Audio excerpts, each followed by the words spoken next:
Jemaat yang dikasihi oleh Tuhan kita Yesus Kristus, Shalom dan selamat pagi untuk kita semua. Firman kehidupan di pagi hari ini tertulis dalam Daniel 9 ayat 9. Pada Tuhan, Allah kami ada kesayangan dan keampunan, walaupun kami telah memberontak terhadap Dia. Demikian firman Tuhan. Saudara-saudara yang dikasihi oleh Tuhan Yesus Kristus, bangsa Israel mengalami penderitaan sekian lama karena mereka harus menjadi bangsa buangan di negeri Babel. Bangsa Israel harus menderita bukan tanpa sebab, tetapi ini terjadi adalah akibat dari dosa-dosa mereka sendiri. Selalu ada konsekuensi dari setiap pelanggaran terhadap firman-Nya. Mereka hidup menyimpang dari jalan-jalan Allah dan menyembah berhala. Daniel yang termasuk orang-orang yang terbuang, prihatin atas nasib bangsanya. Dia berharap penderitaan itu segera berakhir dan tidak ingin bangsanya terus-menerus sengsara, seolah tidak ada masa depan bagi mereka. Itulah sebabnya Daniel mengarahkan mukanya kepada Tuhan untuk berdoa dan bermohon.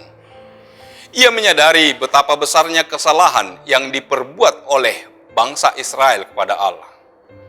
Daniel berpuasa dengan mengenakan kain kabung serta abu dan mengaku dosanya.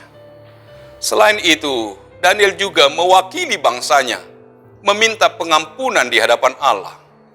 Ia percaya Allah yang maha besar dan dahsyat adalah Allah yang memegang perjanjian terhadap mereka yang mengasihi dan berpegang pada perintahnya.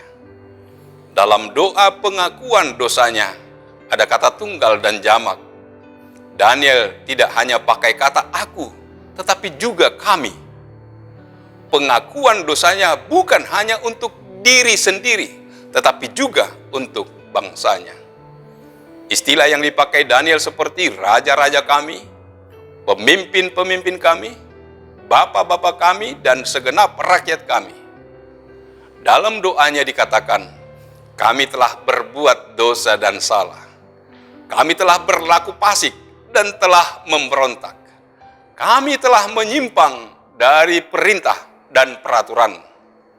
Dan kami tidak taat kepada hamba-hambamu, para nabi, yang telah berbicara atas namamu kepada raja-raja kami, kepada pemimpin-pemimpin kami, kepada bapak-bapak kami, dan kepada segenap rakyat negeri. Daniel sadar bahwa sebagai bagian sebuah bangsa, ia turut andil dalam tindakan keberdosaan. Dosa yang dilakukan oleh orang-orang Yahudi adalah mengabaikan perkataan para nabi yang telah memberikan nasihat atas nama Tuhan. Mereka juga melakukan pemberontakan kepada Tuhan. Namun, ia meyakini bahwa pada Tuhan ada kesayangan dan keampunan. Karena itu, Daniel merasa malu dan prihatin atas kebebalan orang Israel. Adalah hal yang wajar apabila Tuhan menghukum mereka di tanah pembuangan sebagai bentuk keadilannya. Tuhan menjawab doa Daniel melalui malaikat Gabriel yang menjelaskan bahwa akan ada 70 kali 7 masa di mana Allah akan menggenapkan rencananya memulihkan Israel.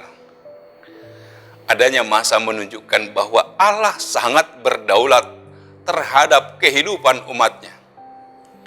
Dia mendisiplinkan bangsa Israel agar sadar atas dosa-dosanya dan berbalik kepada Allah.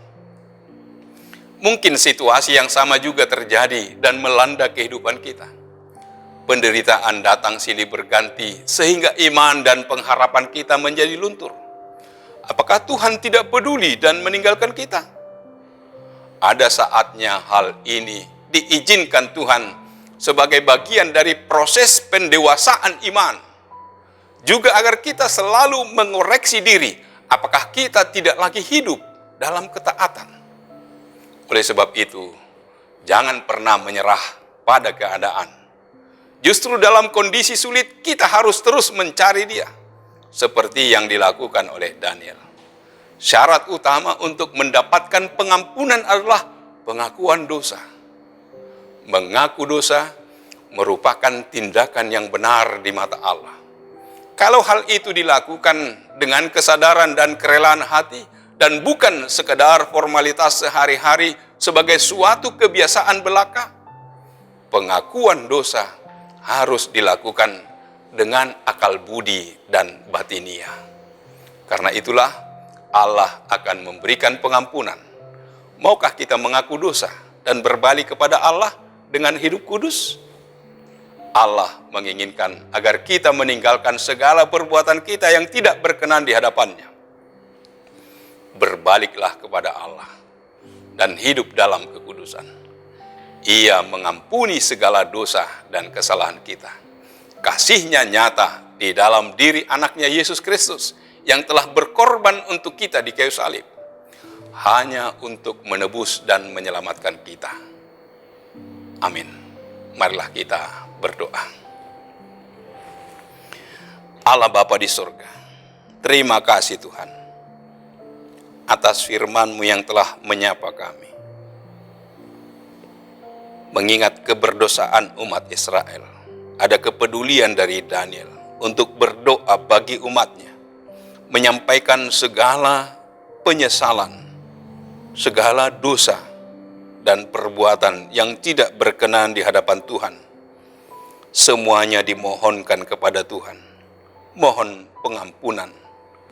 Dengan pengakuan dosa, Engkau akan membaharui kehidupan kami. Dengan memohon maaf atas segala kekurangan kami, maka Tuhan akan memberikan belas kasihan di dalam kehidupan kami. Ya Bapa, ketika Engkau mengingatkan kami bahwa ada kesayangan dan keampunan, walaupun kami telah memberontak terhadap Engkau, itulah pertanda kasih-Mu begitu besar, lebih besar dari segala pelanggaran dan kejahatan kami. Oleh karena itu ya Tuhan, Engkaulah yang mengampuni segala dosa dan kesalahan kami.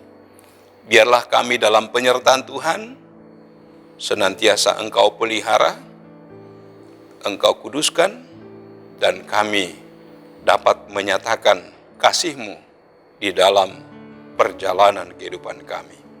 Terpujilah nama-Mu. Dalam nama Yesus, kami berdoa dan mengucap syukur. Anugerah dari Tuhan kita Yesus Kristus, kasih setia dari Allah Bapa, serta persekutuan dengan Roh Kudus, kiranya menyertai kamu sekalian. Amin.